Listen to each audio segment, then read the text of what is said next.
first story is titled, Am I the a-hole for telling my dad's wife I owe her nothing? I see her as needy, clingy, overly emotional, and annoying.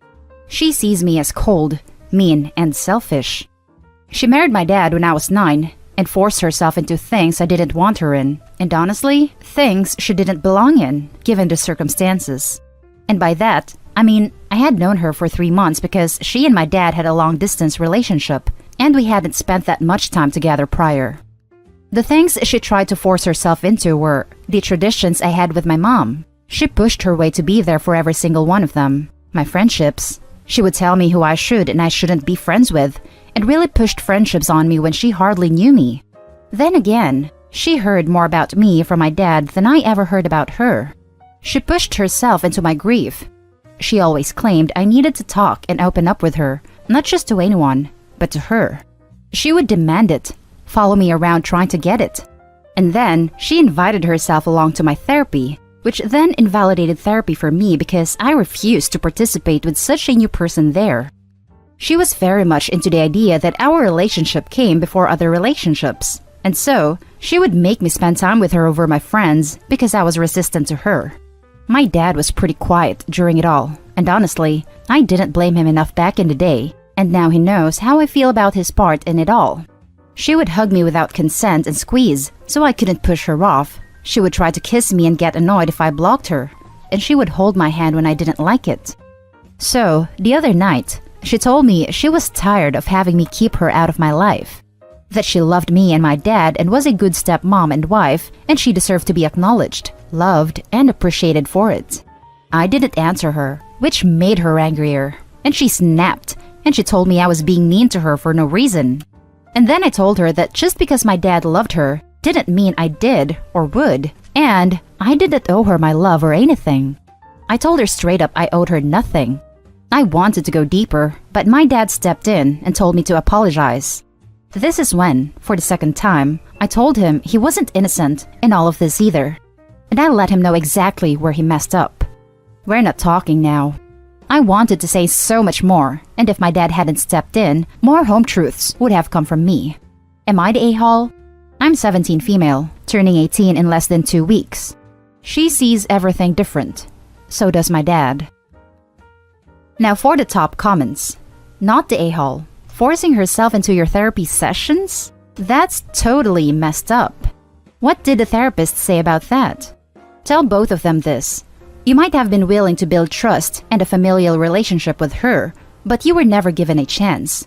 She bulldozed her way into your life, started demanding your affection and your time, and demanding you love and trust her as a mother when you barely knew her and missed your actual mom. It didn't feel like love. It felt like an attack, and some of her actions border on downright abuse. You cannot be forced to love someone. You understand she wanted a relationship, but she needs to understand trust and love are earned, not demanded. And your dad needs to understand that. Even though he loves her, protecting you should have been his first priority. He allowed her to force herself on you and did nothing about it. You're happy he found love, but he needs to understand his wonderful new family was a living nightmare for you because you had no privacy, even at therapy. The therapist asked her to leave. She said we needed it, and she was going to stay. She told her, the therapist, that if she wasn't willing to help us, then she was going to find someone who would. Yeah, that's messed up. Point that out as an example. She wanted it. You didn't. The therapist was helping you, but stepmom didn't care what you needed, therapy/privacy. Stepmom only cared about what she wanted to be up in your life. So, her desires came at your expense, yet again. Yep, and I have not been to therapy since. I might start back up with another therapist when I am independent of them, but it left a sour taste in my mouth. Also, I really needed that therapy, which sucks even more. Now for the next story. Am I the a-hole for kicking out my sister, brother-in-law, and their kids after months of living in chaos? During the middle of the pandemic, my brother-in-law got laid off, and because they could no longer afford rent, my sister, her husband, and their 3 kids, age 5 to a newborn, moved in with me.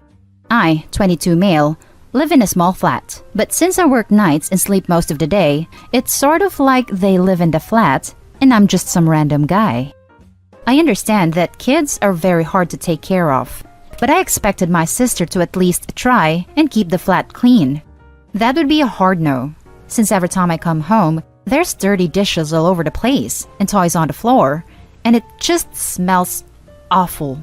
I don't know what it is, and neither does my sister evidently, but it's terrible. The eldest colored all over the wall and spilled juice all over my rug.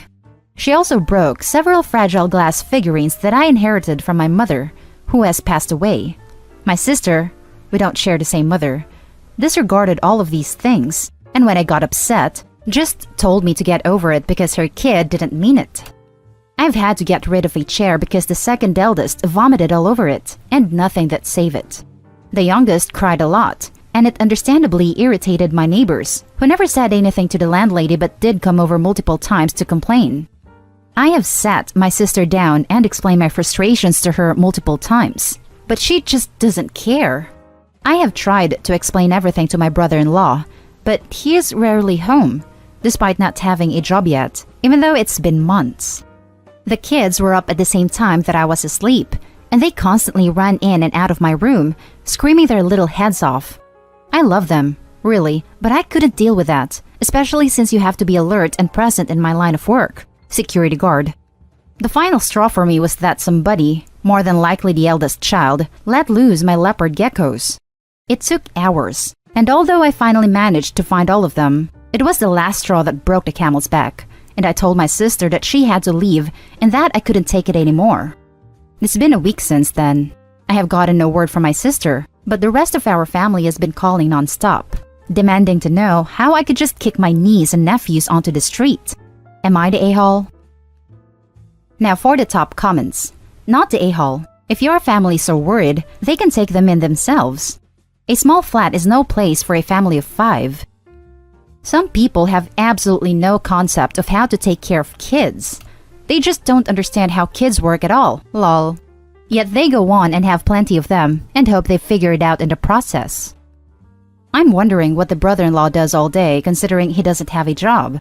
Definitely not the a-hole, because you are getting noise complaints, and on top of that, are destroying your property and your flat. They should have been thankful that they had a free place to stay. Yet, a single flat for 6 people is ridiculous. Maybe she should parent her kids better, not expect you to just go with it, because the kids that mean break something. He hides from his wife and monster brood. Opie is not the a-hole. The next story is titled, Am I the a-hole for not wanting to share a windfall with my heavily pregnant stepdaughter who normally pretends I don't exist? Hello all. I entered a raffle 18 months ago and won a house in my name. I wasn't expecting to win, and the house is worth a few bob. So as you can imagine, I'm over the moon since I paid a couple of quid for the entry. It's tucked away in Wales, where I will never settle or live. I'm in south of England, but I entered on a whim, and as I say, wasn't really expecting to win. I'm in my 40s and have some younger half-siblings, all of whom I love very much and would like to care for. My stepdaughter is a similar age, is pregnant. She was raised in a very stable home with love and attention to her education from both her dad and mom. However, at present, she isn't working because of MH issues. She doesn't have her own home and has moved in with her out-of-work boyfriend who we think has overstayed his visa. So really, I understand she is in a precarious position. I was never especially close with her because she resented I was with her dad. No cheating or anything. She just felt I was in the way, as kids often do. Despite me trying very hard to form a relationship with her. I can't have my own bio children and was very keen to gain a daughter/friend, but life circumstances have meant it's been hard to relate to her or her to me. When I found out about the house, I wanted to gift it to my younger 2 siblings. Both work from home and would love the house. They had 0 advantages growing up. In fact, due to their mom being a person of color, I feel they had more disadvantages, and they live in a rough area of London at present. I think they deserve it, and they'd love it. Husband and I have no inclination to move, and we could sell it on, but we don't want to right now. My stepdaughter, on the other hand, is extremely well connected and has lots of benefits that have helped her along, and although I empathize with her MH struggles and pregnancy, I also know that she will hopefully be fine.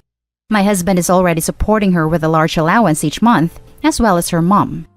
She called me after months of not properly speaking to me to ask when she can move in. I had discussed clearly with my husband the plan for the house, to which he agreed, and was surprised. I said she's not getting the house. She was pretty shocked and said she's pregnant, and the house is literally right there, and why would I stop her from having a good head start? I tried to gently explain to her, but the conversation got more and more heated, with eventually her pulling her dad into it. Somehow, during the end of this conversation, both my husband and stepdaughter were crying and asking me to reconsider, saying I was being heartless and possibly even cruel by not. I honestly feel very frustrated and probably quite bitter. She was happy to not talk to me for months despite me reaching out multiple times, but the moment I have something she wants, it's, "Oh, hi, Leslie. How are you?" I just feel even more like I want to dig my heels in at this point. Now for the top comments. Not a-hole, though I suspect your spouse isn't being genuine with you. Do me a favor, lease it for £1 a month to your siblings. Keep ownership in case your marriage falls apart. But also, watch out if the marriage falls apart. The house might fall under marital assets, which may allow him, and therefore stepdaughter, to gain ownership. It's best that OP take a look with a lawyer or someone of the like to see for sure, so husband and stepdaughter can't yank the rug out from underneath your siblings, OP. Not the a-hole. Not the a-hole, and do not cave on this. Let your siblings live there and be caretakers of the place in your stead. This girl is entitled, presumptuous, self-centered, and rude. You owe her nothing. And as another thing to think about, if you let this girl live there, her entitlement would just keep spiking. Any little thing about the place and she'd be calling you. Baby's room isn't nice enough. You need to paint it. The tub isn't big enough. You need to get a better one in here. I want better furniture. You should buy it for me. And I wouldn't be surprised if she eventually thought of the place as hers and wanted to sell it because she needs the money, and then had a fit when you said no. Keep your firm no in place on this one, or you'll sorely regret it. No good deeds goes unpunished, and you'd pay for it dearly if you let her live there. Now for the last story. Am I the a-hole for telling my dad I wouldn't take in my half-sister if something were to happen to him?